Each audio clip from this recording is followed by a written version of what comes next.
want to kick to them in one phase a lot and in the other phase not at all. So I hope they won't have a lot of punt opportunities.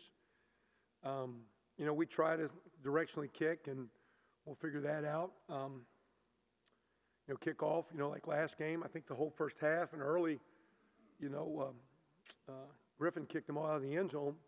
And then actually his last two had great hang time, over 4 point and down there, and our coverage wasn't as good. So, you know, I mean, you have built-in things this time of year where you can not kick to them, but at the end too, you know, we just need to be smart about it, make the plays. And I know the coaches are involved with punt and kickoff. Will, you know, have their game plan. We started that. It's actually what worked on a little bit today, and we'll talk about it and address it. But he's a dangerous player, and bottom line too, I think because he's so good, they're good at the team.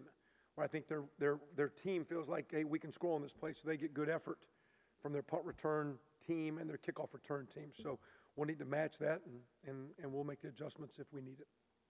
He's a very good one, though.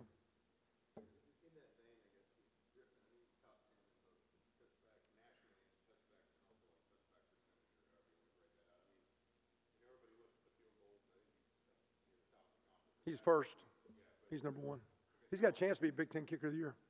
How important is he I guess, not allowing kickoff return? Yeah, you know, but you got wind this time of year, elements, although we'll see what the weather looks like. Sometimes, too, I think it's like the home run derby.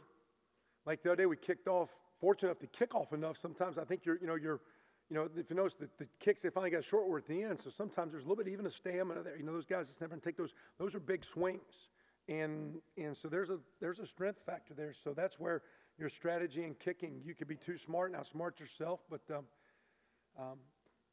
you know, again, there's different types of kicks between putting it on the ground and bloop kicks and high kicks. Coach Inge would tell you he'd prefer him to kick it really, really high and really great hang time and try to pin him inside the 25.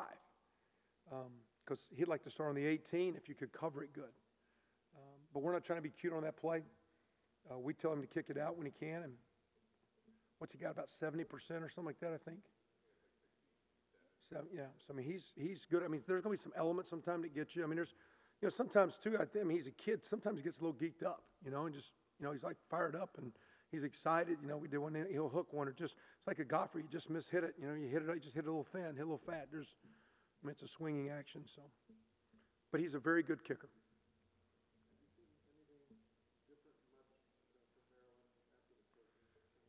It's hard to say. Offensively, Coach Loxley was the offensive coordinator, so it looks comparable. Defensively, there's some subtle changes, but is that from the opponent and how they're getting attacked, or is that it's still the same defensive coordinator? And I know Coach Edsall's background was probably defense, so maybe he was saying, hey, I'd like to see this, or I want you to do this, and where Mike might be saying, hey, you know, I got the offense, you got the defense. So maybe some things are emphasized more or less, because I know Randy's background was defense. They've played very, very well, though, since that changed defensively, statistically well enough to win. And we played some good defenses. They're playing as good as the other guys that we've been playing. We've been saying is good, so it's going to be a challenge. It's really a challenge blocking them. One kid's got 12.5 sacks. The other kid's got 6. Pressure the quarterback. Play very fast. There's some man coverages in zone, a lot of blitz. They pick their spots. But they're very aggressive and assertive, and they play very confident defensively. For me personally, I see consistently how hard they prepare, practice, and play, that it's encouraging, because I don't feel like I'm fighting them to do the process right now, whether it be an execution of a play or other play calls. And, you know, when things don't work, you second guess a decision you made or the execution of a player or whatever, but the way they go about their business, it's hard to come in and not be in a good mood working with these guys. We don't think it's, you know, we've gotten past we don't think it's bad luck or karma. We just think we got to keep playing and get better, because it's not as good as we want. And we see you doing better. We recognize what we think is a lot of good football. It's just we're not able to put enough good together against some really good teams to get the outcome you desire, the victory. So the process of preparing and the way they play. And so, again, do we fatigue? Is it play calling? Is it the bounce of the ball? Whatever. But the way they go about their business. So, again, we came in yesterday, and these are things we liked. These are things that we need to correct. And if we talked about, like, we thought we could be a good team. Well, good teams keep getting better. And we're going to coach it like a good team. We're not going to over-practice but we're going to be very direct. You know, this needs to get corrected, whether it be schematically and doing other things, or you need to try to execute better. And we're going to practice that and work on that. So to me, I've got great leaders, you know, man, Jerry Sudfeld Shaw, A.J. Rayner. I mean, it's hard sometimes to pick the guys you want to go out for that coin toss. It's a good group of dudes, guys that just, you know, the energy they bring into the building on just sitting in meetings, and you look at them, they got a great look in their eye, and there's good body language, and it's kids you want to work with. So my deal is we're going to keep working. Still, if we're doing it right, this will be our best week we've had yet. I think we've gotten better the last couple of weeks, and that was our deal. We want, you know, really good teams get better. We don't have the outcome we want.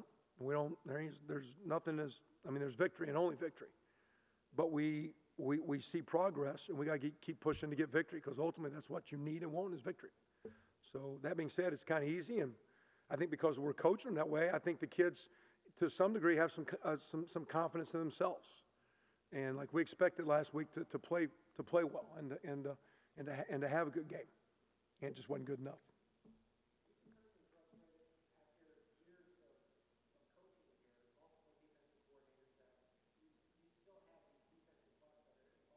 Yeah, it's a little bit, and sometimes, you know, as a head coach, it falls on you. And, you know, we structure our staff. A lot of places, there's 5 offensive coaches, and then there's 4 on defense. And me being an offensive-oriented guy, I would spend more time there. So we put 5 over there. But that being said, sometimes, you know, I just feel because they're not doing well, my presence needs to be with those guys, just with passion, energy. Because to me, you know, I take it personal the way we play. Even though my background says offense, I'm the head coach, and we give up a bunch of points. We give up too many plays. Where, you know, we have some issues, whether it be injury or youth or whatever. But my whole thing is there's an energy and passion and attitude to run the ball. There's energy and attitude and passion to play good team and team defense. And that's all I've been trying to embrace these last 3 or 4 weeks with our guys. Now, you know, we're getting a little thin and a little beat up and a little youthful on the backside and give up some cheap plays. But again, the kids up front keep battling. You know, I thought they had a hard time last week blocking our front. We still got to find ways to get pressure on the quarterback. You know, it's like when we blitz, we don't get home, and we leave voids in coverage, or we get beat man to man. And then if we 4-man rush, do we get there? I mean, the other day though, the quarterback has 3 scrambles. Well, that means they're covered.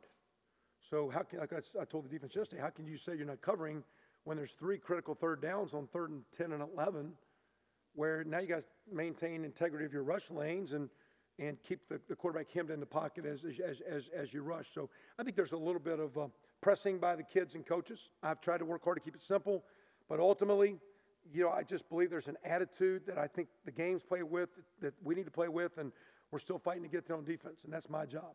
And I'm working hard to see if I can, in my way, even though I'm offensive oriented, to get the attitude to play better defense. And we're going to need it. We need to play, and just to be a better team. Because we don't have a divided, I promise you this, we do not have a divided team. I think we have one side has a little bit more confidence than the other, one side is a little bit more experienced.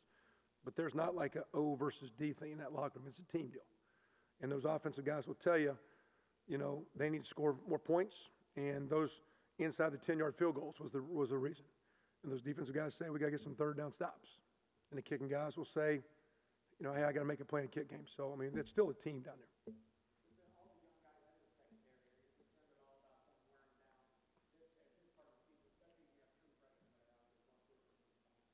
Well, again, we've played a lot of freshmen every year. We played 60, and they're not freshmen now. And if they're worn down, they're worn down. That's why, again, in practice, we try to be smart in what we're doing.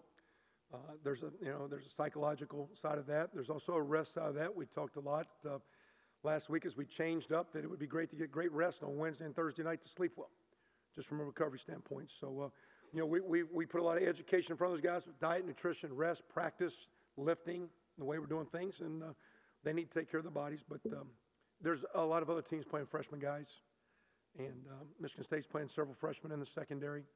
I mean, so, you know, other guys are playing out. I mean, Ohio State plays as many freshmen as most people. I mean, you know, the best players play. And whether they're worn down, and a lot of people are worn down, but when you're playing Big Ten football, I thought it was very, very encouraging last week against a physical football team. That we played a very, very physical game last week. So I don't know how worn down we are. Maybe I did not make some plays in the perimeter, but we played a physical team, and we physically played decent football. I mean, we're not winning, so I guess we're not developing the way we need to. They need to develop more. Practice without over-practicing, because we don't want to hit the wall. So there's, double-edged sword. But those kids put a phenomenal amount of time of study, prep. You talk about being confident with a quarterback. You got to be confident with DB now. You're out there on the island now. Can't play on eggshells. You're going to get beat. That 3 technique goes the wrong way a lot, and you guys don't see that one, do you? And that right guard combos to the wrong backer. Nobody sees that one. But when you're out there at DB, a little different world. When you're that quarterback, when you're that kicker. I mean, our kicker, everybody thought was a GOAT a few weeks ago. He's the best in the Big Ten. Because, some guys stick out. It comes with the territory. So that's where the youthfulness, I don't know if it's the wall as much as the youthfulness of I'm out here on the island and here I am. And having the maturity to consistently answer that call. It's tough. It's called growing up. It doesn't mean you don't have fun. You do. It's just called being able to handle it. So.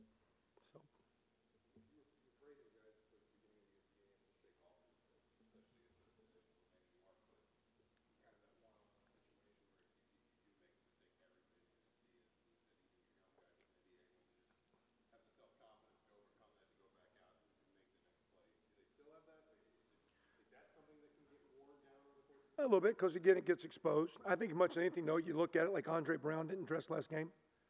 He's out. Devontae Williams hasn't played since he got a knee injury. Those 2 guys started early. Jamil Cook has played a lot. That was your 5th guy. So you got 3 of your initial starters where you started didn't dress last game.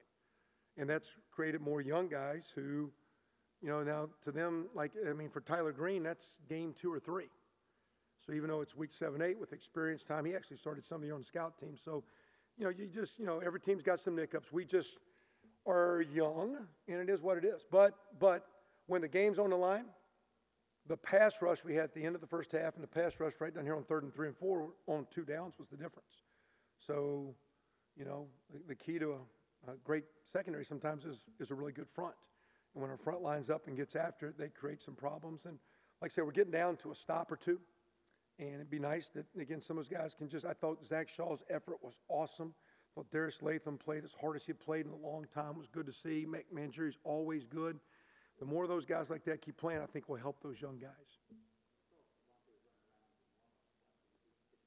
Yeah, he's got like, it's like a numbness thing or whatever where, he didn't have a surgical deal needed, but he kind of got like a nerve kind of damage thing with the bruise deal. And it's he can't go on it long enough. It's like he could go, but it's short term. And so it was so little, and he got hurt, so we'll probably be able to apply and get his medical. And here's a guy that started and played a couple, 3 games, but I think we'll be able to get him back hopefully as a freshman. So unless something bad happens, it'd be nice not to play him down the stretch these last couple. We'll see. Although we're getting thin there, we'll see. Andre Brown dressed back today, so we're getting there. We'll see what we have of guys out.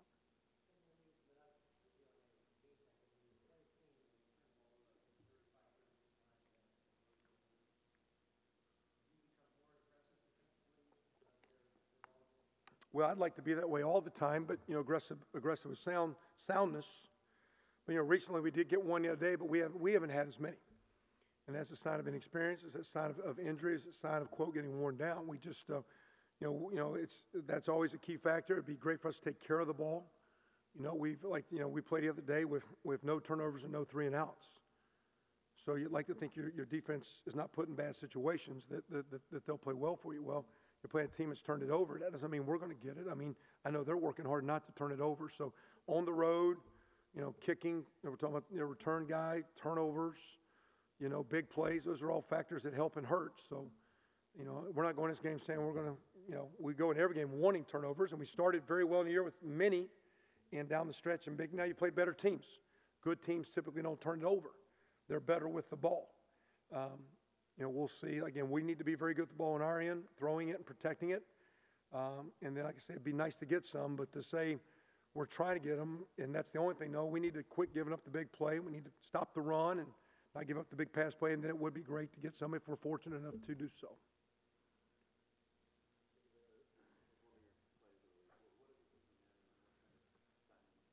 Well, Jacob's kind of every year, he's a 4th-year guy.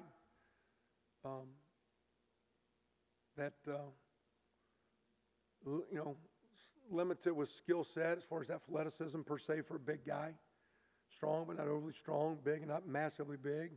But he's very, very smart. That's his greatest attribute. He's a Kelly business dude. Very smart as a football player. Very aware. And he's kind of like,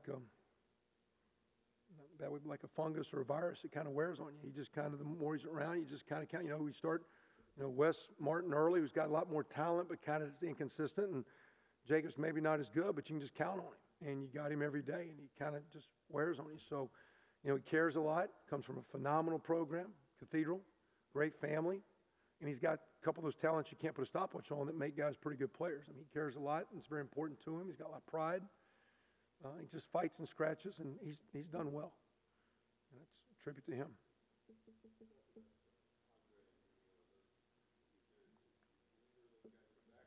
Jamil will be out. He had to have foot surgery. He had one of those Liz Frank deals or whatever. Andre's back dressing. We'll see how that goes.